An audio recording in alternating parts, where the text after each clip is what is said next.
जय हिंद दोस्तों।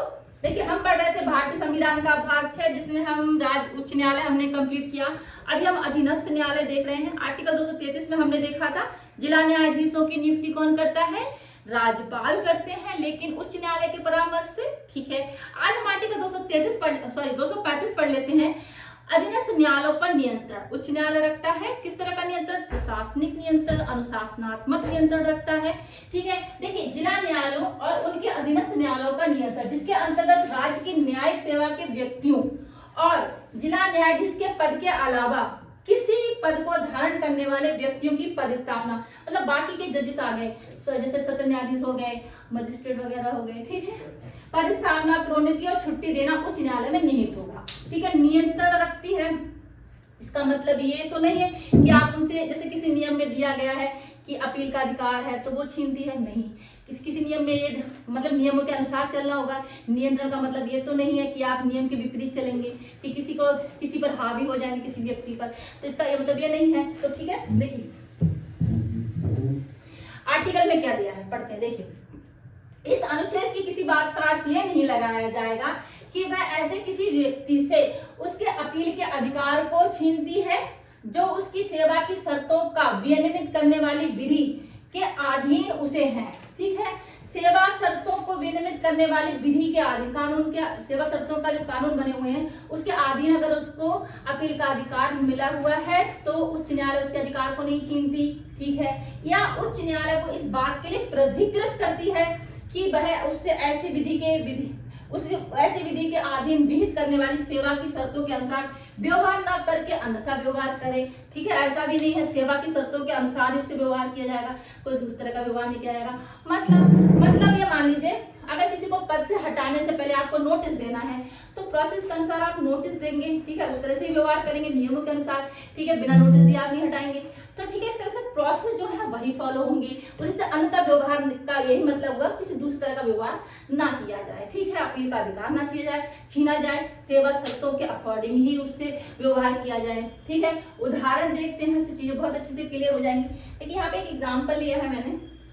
मान लीजिए किसी राज्य के न्यायिक सेवा नियम में लिखा है कि किसी वरिष्ठ जज को उसके पद से किसी वरिष्ठ जज को सेवा से अगर आप हटाते हैं तो उसको अपील का अधिकार है। ठीक है, देखिए, मान लीजिए किसी राज्य के न्यायिक सेवा नियम में लिखा है कि अगर किसी वरिष्ठ जज की सेवा समाप्त करनी है तो उसे हाई कोर्ट में अपील का मौका दिया जाएगा। ठीक है, अब कल्पना कीजिए हाई कोर्ट ने किसी ऐसे जज को हटाने का सिफारिश की है, देन क्या?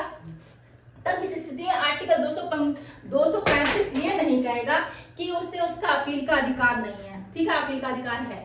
ठीक है, हाई कोर्ट उस जज से उसका अपील का अधिकार नहीं छीन सकती। साथ ही हाई कोर्ट को ये अधिकार नहीं रखती कि वह इस जज के खिलाफ नियमों को ताक पर रखकर अलग प्रकार का व्यवहार करे। यहाँ देखिए, इसका अर्थ है दूसरी तरह की कार्रवाई करना। अलग व्यवहार करना मतलब दूसरी तरह की कार्रवाई करना, यानी सेवा नियमों के तौर तरीके अपनाए जाएंगे। ठीक है, उदाहरण के लिए, अगर नियम कहता है किसी अधिकारी की सेवा से हटाने से पहले अगर नोटिस देना जरूरी है, ठीक है, तो अन्यथा व्यवहार का मतलब क्या है? बिना नोटिस दिए हटा देना, ये हुआ अन्यथा व्यवहार। ठीक है, किसी सेवा शर्तों में क्या लिखा है, अगर आप किसी को उसके पद से हटाते हैं तो पहले नोटिस देंगे। ठीक है, अब बिना नोटिस दिए अगर आपने हटा दिया तो अन्यथा व्यवहार हो गया।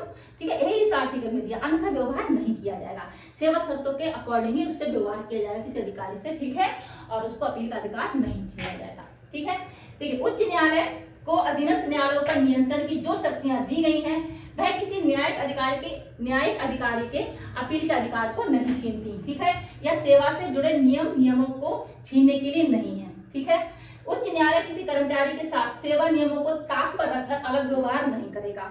ठीक है, उदाहरण के लिए, अगर कोई न्यायाधीश या मजिस्ट्रेट कानून द्वारा मिले सेवा नियमों के तहत अपील करने का अधिकार रखता है तो आर्टिकल 235 ये नहीं कहता कि हाई कोर्ट उससे अधिकार ले सकती है। ठीक है, साथ ही हाई कोर्ट वह कानून नियम मानकर चलेगा जो उस अधिकारी की सेवा शर्तें बताता है और उसी के अनुसार ही कार्रवाई करेगा। ठीक है, आया समझ में? देखिए, उच्च न्यायालय और अधीनस्थ न्यायालयों के बीच संबंध देखिए क्या है। आर्टिकल 235 के तहत न्यायालयों का अधीनस्थ न्यायालयों पर पूरा प्रशासनिक और अनुशासनात्मक नियंत्रण है। ठीक है, उच्च न्यायालय जिला न्यायालयों और उनके अधीनस्थ न्यायालयों में कार्यरत न्यायिक अधिकारियों की नियुक्ति, स्थानांतरण, प्रोन्नति, छुट्टी आदि की शक्तियां उसको मिली हुई हैं। ठीक है। साथ ही उच्च न्यायालय इन अधिकारियों के खिलाफ अनुशासनात्मक जांच कार्रवाई करने का अधिकार भी है। इसका अर्थ यह है कि उच्च न्यायालय अधीनस्थ न्यायपालिका के कामकाज की निगरानी और नियंत्रण रखता है। आज तक आर्टिकल आपको समझ में आया होगा। ठीक है।